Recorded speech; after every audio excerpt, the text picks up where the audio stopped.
ابھی کچھ ٹائم پہلے ایک میرا اسٹوڈنٹ مجھے ملا. وہ بتانے لگا کہ ہم گھر میں کوئی فیملی والے لوگ آئے ہوئے تھے، تو ہم مطلب کوئی مووی وغیرہ دیکھ رہے تھے، تو اچانک سے کسی قرآنک اکیڈمی کا اشتہار آ گیا.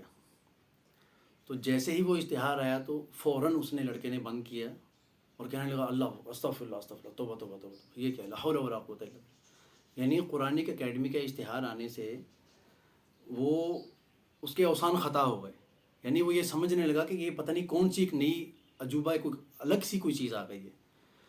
اچھا یہ ہوتا کیسے ہے؟ اس کی ریزن کیا ہے؟ اس کی ریزن یہ ہے کہ ہم نے بہت ساری کچھ ویڈیوز، کچھ اس طرح کے کلپس، کچھ ایسی موویز دیکھ لی ہوتی ہیں.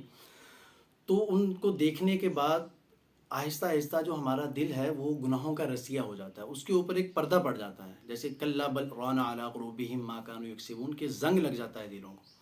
اب زنگ لگ جانے کے بعد کوئی بھی اچھی چیز ہو اس کو دکھاؤ، وہ اس کو اچھی نہیں لگے گی. خاص طور پر اس روحانیت سے متعلق ہو، قرآن سے متعلق ہو، حدیث سے متعلق ہو، یا کوئی مولوی صاحب سامنے بیٹھے ہوں تو وہ ان کو اچھے نہیں لگیں گے. بس وہ ان کی جو خواہش ہوتی ہے وہ کہتے ہیں ہمیں کوئی ششکا دکھاؤ، کوئی مشکا دکھاؤ، کوئی ٹھمکا دکھاؤ، تھوڑا سا کوئی ایک آدھ جھمکا بھی دکھا دو تو ہم آپ کو سرخ سلام پیش کریں گے.